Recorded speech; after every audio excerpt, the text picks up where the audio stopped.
All right. Welcome, everybody, to another weirdly lit WineShark Wednesday. Apologies in advance. I did not check today before going. The lighting was much different in here not 20 minutes ago when I prepped the studio. Now, the sun is going to be doing its funny dance across my head and making a weird whole thing going down here. I have to like hunch down or dodge. I need to have put my custom shade back up there. So I apologize for that, but oh well, things happen. Too late to change now. It's a live show after all. Oh, I hope everybody's having a good Wednesday, good week so far. Hello to Donna. How are you doing? I hope you're doing well. It's been another great week. We had a good time at the Scarborough Renaissance Festival this weekend. Some nice cooler weather on Sunday. It's very cool weather today. Storms blowing through and all bring lower temperatures for a day or so. So it's been lovely out here. Can't complain at all. Means, although still, it's hot weather and my tastes are trending thusly. In fact, I got this question twice in the last week, which got my attention. I got this question today from a new guest, and it was very interesting to hear the question come in twice. Is what caught my attention. So the question was, is it all right to put ice in my wine? And this was, and by the way, the question not about Icewine, right? Totally different thing. We've done that topic. But literally the idea was, is it okay? This guilty thing about putting ice in our wine. And so not only did it, of course, kick off the question about service temperature and all that, but the sort of stigma that goes around it in the way that, hey, a lot of places in that are wine drinking countries, I wanted to kind of touch on their habits right quickly when it comes to ice and your wine. So just to level set, right, talk about traditional speaking, we're talking about usually when we talk about wine service for white wines and red wines. Americans, we serve our white wines too cold, our red wines too warm. Our white wines should be in that 38 to 45 degree range. Red wines anywhere between 50, 65, 68, somewhere in there, and measured in Fahrenheit. Okay, so just as a baseline, most people don't know or aren't in America that are new to wine aren't exposed to that. They receive, refrigerator cold whites and countertop temperature reds, and they think that that's normal. So that I think is where this first thing stemmed from. That's where the question from this customer stemmed from. She's new to wine and therefore was feeling guilty because she was told not to do this. Well, now she was indeed doing it with a red wine, but she wanted the temperature down, and so therefore I kind of said, hey, there's occasion where this isn't as bad as you think. But the first things first, if we are serving fine wines, generally speaking, the answer is no. It's not good etiquette to put ice in your wine. It dilutes the flavor. The ice itself can bring different flavors into it, etc. However, a place that's serving fine wine should absolutely know what temperature their wine should be served at. So they shouldn't be serving you incorrect temperature wine in the first place. That is kind of where the issue of this starts. We have to assume that the wine you're getting is either at the wrong temperature to begin with, or you're worried about preserving its temperature. Let's say you're in an outdoor environment where it's very warm and your wine won't stay. Let's say you're drinking white wine or rosé, and it's not going to stay in that 40-degree temperature for very long at all. So what is to be done? What are the negatives first off? Well, we talk about dilution, right? That's one thing that we don't want it to do. We don't want that extra water changing the flavor of our wine. Number two, we don't want any flavors to come along with the ice to change the flavor of our wine. Number three, there's no good elegant way to do it unless you're ordering it from the bar that way. So from a manners perspective, those are three no-nos, or there are no reasons why we'd say that. On the flip side, when we're talking about our just day in, day out drinking and the temperature that you're going to get a wine at an average restaurant, or let's even say at your own home, let's say you forget to put your red wine in the refrigerator to get it back down to that, say, 60 degrees, or you don't have a wine cellar to start it at that temperature. Is it okay to just cheat in the privacy of your own home and throw in a single ice cube and get that ice down where it is? Hell yes, of course it is. Same thing if you're at any sort of TGI Cheddar Chili Bees that doesn't know what the hell they're doing, and the glass of Merlot that you order or Pinot Noir that you order comes to you from behind the bar and it's 80 degrees.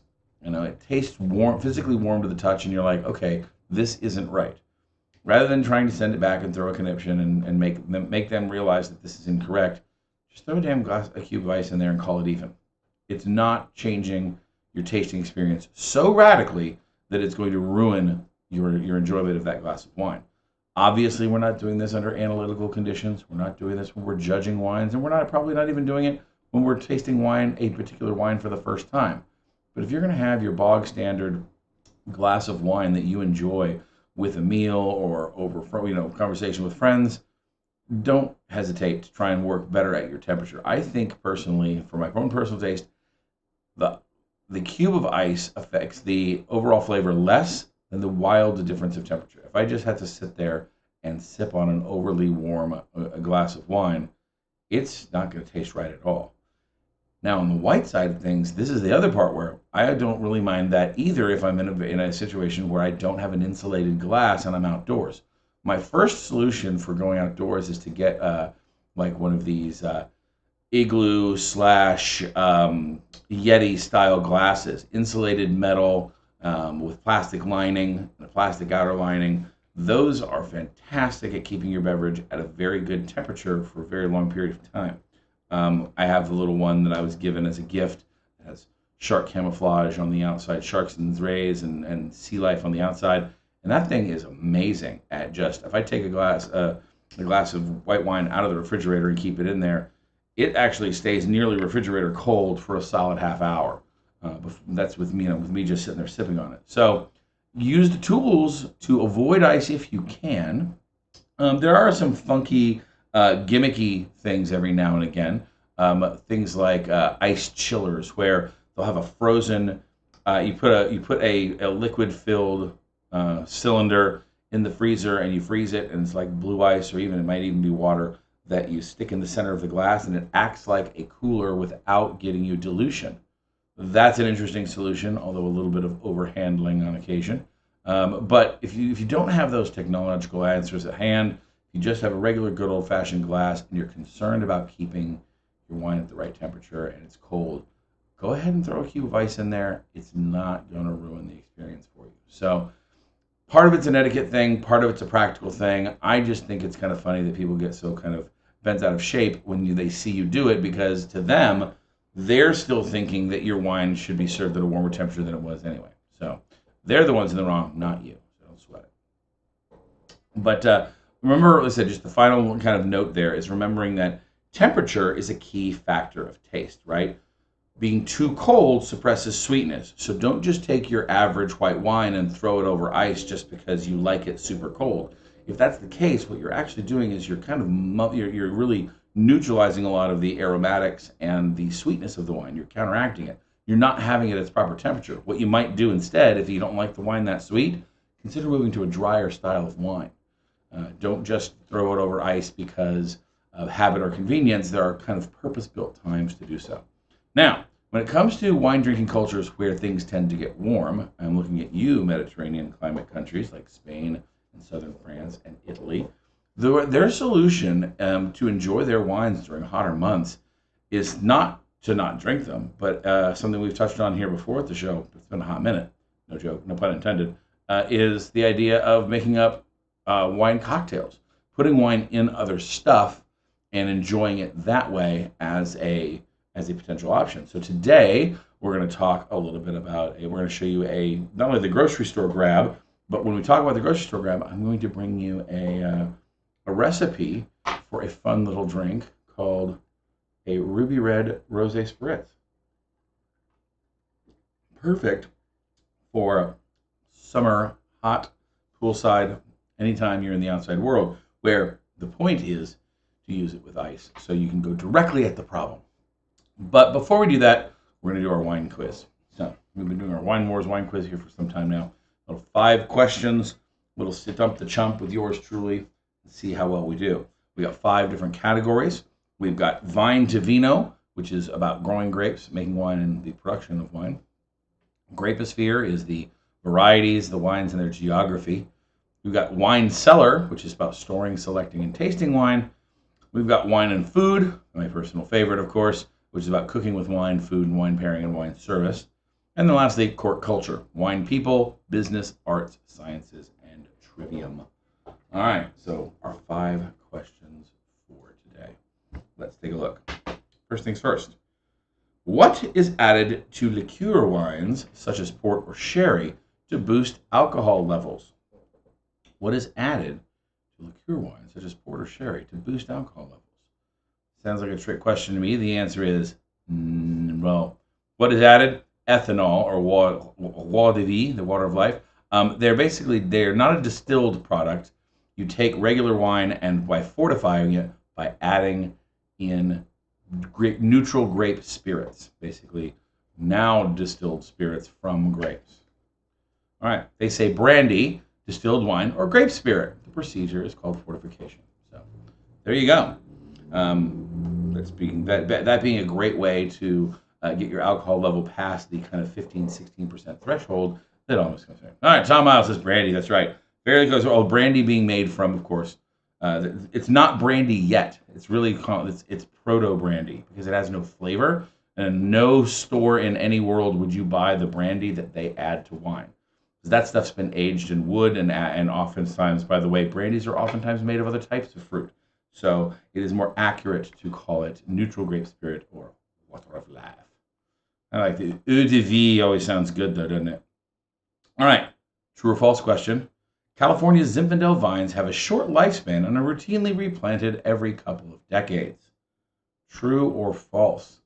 California's Zinfandel vines have a short lifespan and are routinely planted every couple of decades. For those of you that love Zinfandel, this one should be a no-brainer. But the answer is false. Zinfandel vines have a very long lifespan. In fact, many are marketed and branded as Old Vine Zinfandels. Yeah, Tom's killing it with me right here. Right? So Old Vine Zinfandels. Zinfandel vines are some of the old California's oldest, dating back 100 years or more. Yes, we've actually talked about that several times, and several friends of mine who make Zinfandel make some awesome centennial level wines. Short is relative. Well, here's another fun thing, though, for Tom there, is that wine production, or grape production rather, within a vine does tend to drop off after about, say, 15 to 25 years. So the idea of replanting vines is an important part of viticulture. Certain types of wines, when they lose their verve and vim, you want to replace them because they want more grapes per acre. But these lovingly tended old vines, well, while they don't produce a ton of fruit, well, they do literally, since they don't produce copious fruit, they do produce delightfully intricate fruit. All right, next question. Which French champagne is drier? Ooh, if you watched the show earlier 2 weeks ago, you should know this. Which French champagne is drier? A bottle labeled Brut or one labeled Extra Dry? Okay, so remember we talked about the different scales of bubbly wines, right? There's, what, 5 different names? 5 different names. Let me think through them in my brain. 6 scales. So is Extra Dry or Brut the drier one? Answer is Brut. It goes Brut, Nature, Brut, Extra Dry, Dry, Demi-sec, and Doux are the 6, generally speaking, accepted levels of bubbly wines. So Brut, by the way, is probably the most common you're going to see everywhere. I don't see nearly as many extra dries or dries on the market these days. Okay, although you can't tell the difference. They're so small. Which vegetable is considered wine unfriendly? Artichoke, tomato, or parsnip? Ooh, if you've ever been to one of my food and wine pairings and we talk about food compatibility, there are very few chemically averse pairings out there in the world. One of them is on this list.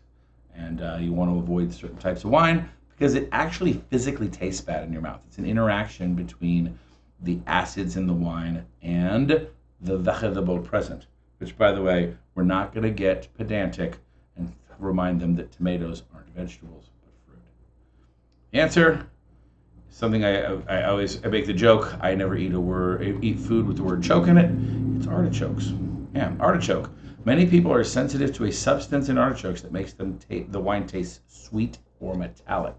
Yeah, you want to avoid lighter white wines with artichoke, which might seem like a natural pair, but the artichoke chemicals are just, yeah, it makes it feel funky.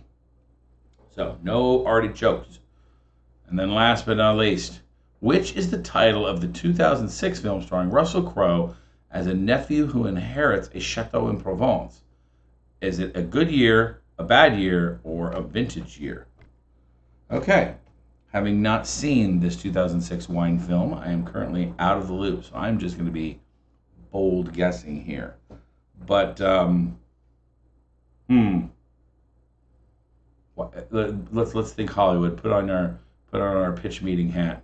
Let's just call it a good year. Hey, look, 1 out of 3 chance. Wasn't so bad. If anybody's seen the movie, let me know if it's actually worth watching. I like Russell Crowe and all; he's fun. Hey, and inheriting a winery in Provence, that'd be kind of fun. Okay, so next up and last up, our grocery store grab. So this is a combination. I decided to use the grocery store grab this time to feature our occasion of occasionally bringing in wine cocktails to the show. So today's featured wine on the grocery store grab. Remember, this is all about finding wines at the grocery store or non-specialty location, right? We're not talking about boutique wine stores or big box wine stores. We want to get the best value per dollar. Now this week, I'm violating the rules by not really giving a darn about the label. Normally what we do is we look for the label and we learn how to read the label. I am going to read this, but that's not the reason I chose this, and I'll talk about why and what for. So, the selection today is a wonderfully budget-friendly example. We've got the Andre Brut Rosé. This was list price $9.99, $7.99 out the door. I've seen it as low as I think $5 or $6. This is a very inexpensive bubbly wine. Sparkling wine, rather generic Provence. This is their signature collection. It says California Champagne because, you can't say it's champagne. But this is a sparkling wine from California, naturally fermented. Now, it even actually says on here, by the way, that this is Charmat method wine, which is very interesting for those that have talked about how we make sparkling wines. The fact that they tell you right on the bottle is rather interesting. All right, and secondary fermentation before bottling. Now, normally what we look for is where the wine is from. We obviously have California Champagne, which is inaccurate, but it is from California, so check in their favor. Number 2, who makes the wine? Well, this is Andre. It's their signature collection. They've got that much. And then finally, we want to look for things like flavor words. We want valuable words that either help us not only partner with food if we're lucky, but generally speaking, we want common language to discuss what types of flavors we find in the bottle. Now, it's very small on the bottom. There is no back label to this wine per se. But on the very bottom of the label, if you look at the picture here, basically in the pink line that's on the very bottom of that sticky label, it said crisp with notes of cranberry and raspberry. So at least they give, even in this $5 bottle of wine, give you an idea of what this thing is supposed to taste like. So that's good. Now, that was, as I said, not the reason I selected it. I selected it because generally when we're talking about making wine cocktails, we want wines with bold flavors, but we don't necessarily have to blow the budget out. Because we're adding other things to it, the wine's flavor is getting mixed in, and a lot of the subtle nuances of truly fine wines are going to be lost if you're adding other things in. And the things I'm adding today are definitely strong flavors. So really what I was looking for is a dry, sparkling wine, particularly in the rosé category. Okay, so the only fault I have with this label is it doesn't tell us it's a rosé of what types of grapes. It doesn't tell us what they put in the bottle, and that's something that rosés are kind of always bad at, or generally bad at least. So we're going to talk about the recipe for our lovely little wine cocktail here. This is a riff on several other styles of spritzer that I've seen. So this is kind of my own personal take here. But this is a Ruby Red Rosé. Okay, now, when you talk about cocktails, I want you guys to learn to think in parts, not measurements. Greatest way to get thing to really truly understand cocktails is to get into the idea of the number of ratios. Think about ratios, don't think about measurements, because measurements are how to make single drinks, generally speaking, or a recipe that fits X size. If you learn ratios, you will be able to scale your cocktail building to a number. So if 3 people all want a Ruby Red Rosé, it's very easy to just multiply this by parts rather than saying, oh, wait a minute, how many ounces of this do I need? Oh, I don't have that many. What do I do? So what we're going to do is we're going to start with Aperol, right? Aperol is a nice potable bitter, very similar to Campari, although what I definitely think of as a less bitter version than Campari. 2 parts Ruby Red grapefruit juice. Fresh if you got it. I did not have a chance to get Ruby Red grapefruits at my local grocery store when I bought this, so I substituted in just bottled grapefruit juice. But hey, it's a Wednesday. I'm not making fancy drinks for everybody, just me. And then 3 parts chilled sparkling rosé. So 1 part, 2 part, 3 part, a 1 to 2 to 3 ratio. If you're serving this for a single glass like I am, 1 ounce, 2 ounces, 3 ounces. That's 6 ounces of liquid plus the ice. That's basically 1 nice tumbler. By the way, I found out when I got home, I'm like, I don't have my Collins glasses anymore. Apparently, I have broken enough of them out of my bar collection that I am sadly lacking in tall, thin cocktail glasses. Something I shall have to remedy soon. But you basically serve over ice in a Collins glass. If you have that whole grapefruit that you've been squeezing, get a little sliver of it for a garnish just before you go. A little herbaceousness and basil can go with this. I saw another riff on this cocktail where they also added basically they added half a part of gin in as well. If you really want to bump up your cocktail's alcohol profile and give it more herbaceous nature, right? A little bit more of that juniper and complex aromas, you could do that too. But Aperol is bitter, grapefruit juice is bitter, but Ruby Red is less so. So there was so much extra bitter stuff in this recipe already. I knew that my sparkling rosé did not have to be some nuanced, elegant thing. It could be very direct. I wanted it to be sparkling to add more texture to this. All right, you could use this with a still rosé if you wanted to, and then also add club soda. I would maybe add 1 part club soda in there just to give it a little bit of a zip to it, and you kind of dial in what your favorite flavor is. But yeah, take your basil, do a little bit of crush on the edge, give you some nice aroma. So when you stick your nose in the glass, you get this kind of contrast between the nice bitter grapefruit slash, it's aiming at being sweet, and then a nice little hint of herb. But yeah, try that out at home. You should keep Aperol in your house anyway, by the way. It's good for you to have a potable bitter around. You'd be amazed at the cool stuff in the cocktail world you can make with 1 simple bottle of good potable bitters. Either Campari, if you really like bitter flavors, or Aperol, if you're like me and like some more moderate. All right. So, any questions so far? I mean, so Tom, you left me out on my last 2 answers. I thought you had 5 for 5, man. Being pretty awesome. So, it was great to see participation in the quiz as well. It's just kind of fun. Anyway, if there aren't any other questions, I hope you guys have a wonderful week. I'm approaching the final weekend of the Scarborough Renaissance Festival, but I should still see you next Wednesday after my liver has recovered. We're going to do my personal favorite wine tasting week. It's Flynn's Favorites. To wit, I'm wondering what I put. I don't think I remember what I put on my list. I mean, I know all the wines were my favorites, but it's been a minute since I created it. Let me go here and take a look at what I put on here. What have we got? Oh, well, guess what? We're going to do some Old Vine Zinfandel. Kind of a callback to our little discussion earlier. One of my favorite Chardonnays in the world. That will make you not think it's Chardonnay at all. A wonderful wine called Diatom. We're going to get down back to Paso Robles with Chronic Cellars, and they're so fucking bueno, which I love. A little Sonoma, Rosé, a little French Chenin Blanc. Oh yeah, it's going to be a lot of fun. So I hope you guys join us, and we'll be doing all good. Oh, Christine had the artichoke. Okay, nice. Tom's like, yeah, everybody's got the coverage there. See? Like I said, I think you should just avoid artichokes because the word choke is dangerous. So Angela's already got her tickets to Flynn's Favorites, I see by her exclamation marks. We'll have plenty of tickets. By the way, if I hear the word sold out from anybody but me, you will personally not be invited back to the show.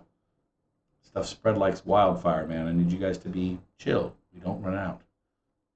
We haven't sold out that last show or anyway. All the shows, by the way, for the weekend are the same. There's nothing special about Memorial Day Monday or the last show at all. So everybody be cool. But I hope to see you there. It's going to be a lot of fun. And the German wines, yeah. I did 2 this year. That was a lot of fun. The German wines were a whole... Again, we tend to be run with a lot of white wines simply because of the way that the weather goes in those particular regions. But I really enjoyed the rosé we did this year. I really was just sad that our one cool example of a Central European red was a teaching opportunity instead of a good wine.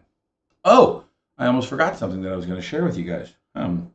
It has to do with our grocery store grab. And once again, sometimes it amazes me where the big money that goes into cheap wine makes better choices than big wine does. And that is, in this particular little Andre bottle here, I'm going to try and zoom in. This is a screw cap on a sparkling wine. Okay, it's not a Stelvin closure particularly. In fact, it's got an appropriate cork in here that allows it to be resealed. So this is a self-sealing sparkling wine bottle. That is awesome. For those of you that do not want to drink a whole bottle at a time, although it is $5 Andre, why the hell you wouldn't is beyond me. But for those of you that just want to have a glass and want it to stay sparkling, that is a brilliant choice in bottling and bottling technology. You don't see that on, $30, $40, $50 bottles of California sparkling champagne or anything else. I mean, obviously they assume once you're open, you're going to drink it. But I think that is an awesome example of hitting the customer where they drink, because this allows you to have a single glass of this after work, put it up, have another glass the next day, et cetera, right? So just be aware. Oh, and yes, thank you, Tom, for the new tent. Once we finally get all the sound thing dialed in, we were doing pretty well. Even then, I like being on the mic, but boy, sometimes it's still hard to hear. So many fun times. All right, guys. Until next time, until next Wednesday, I will see you on the other side. I have been your WineShark. Cheers. Go get yourself a cocktail. You guys need one. In that way, I don't have to have all of this, but chances are I'm going to have another one of these. So I hope you guys have a great one. Thank you all for your participation, and we will see you soon. Like, subscribe,